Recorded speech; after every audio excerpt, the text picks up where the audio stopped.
Stoppage Digha.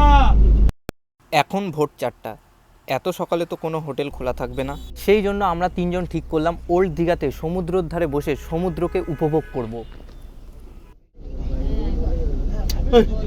হ্যাঁ, এখন তো ফাটাই চলে।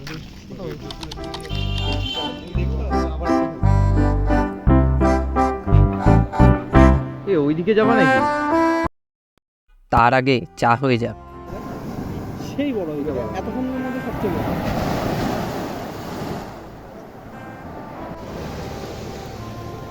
বাসে আমাদের তেমন ভালো ঘুম হয়নি, আর আমার বন্ধু উৎকর্ষ তাতে বলে মনে হয় বৃষ্টি হবে।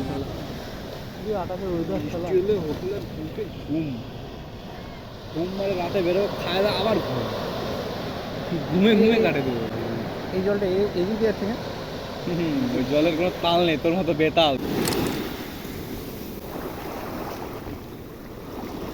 কথাটা ঠিকই বলেছে। সৌম্যদীপ তার ইনস্টাগ্রামের জন্য রিল শ্যুট করছে। রিলটা ওর ইনস্টাতে দেখে নিও, আর রিয়ালটা এখন দেখো। ভালো হয়েছে, এত রহন করি মার আসতেছে। সে উঠছে কিন্তু পায়ে হাঁটুটা সোজা করে দাঁড়া না, পাটা সোজা করে হাঁটুটা ইয়ে কর। হ্যাঁ, এরকম করে দাঁড়া। নিচে নামিয়ে আসতে। আরে চল চল, এই তো বড় হচ্ছে। আমার লেভেল পর্যন্ত আয়। আটটু আয়, আর ওই পাটা আটটু হবে। বৃষ্টি একটু একটু পড়তে শুরু করেছে, তার সাথে আমাদের চা খাওয়াটাও শুরু হয়ে গেছে। এরপর আমরা হোটেল খুঁজতে চলে যাই। অনেকক্ষণ খোঁজার পর যখন আমরা মনের মতো কোনো রুম খুঁজে পাই না, শেষমেশ আমরা অনলাইনে দেখেই রুম বুক করি। আমাদের চেক ইন করার টাইম ছিল সকাল 10টা, কিন্তু আমরা 8:30তেই চলে আসি। আর কিছুক্ষণ অপেক্ষা করার পর এটা হলো আমাদের রুম, এটা হলো ভিউ, আর একটা ছোট্ট সুইমিং পুল।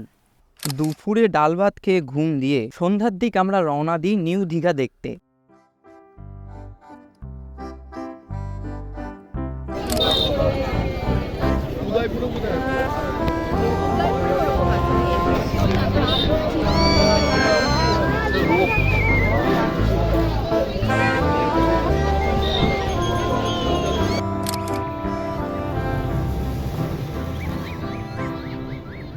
কারণ কাল সকালে যা হবে বিড়াল দেখিস না জীবনে, বাপের জন্য।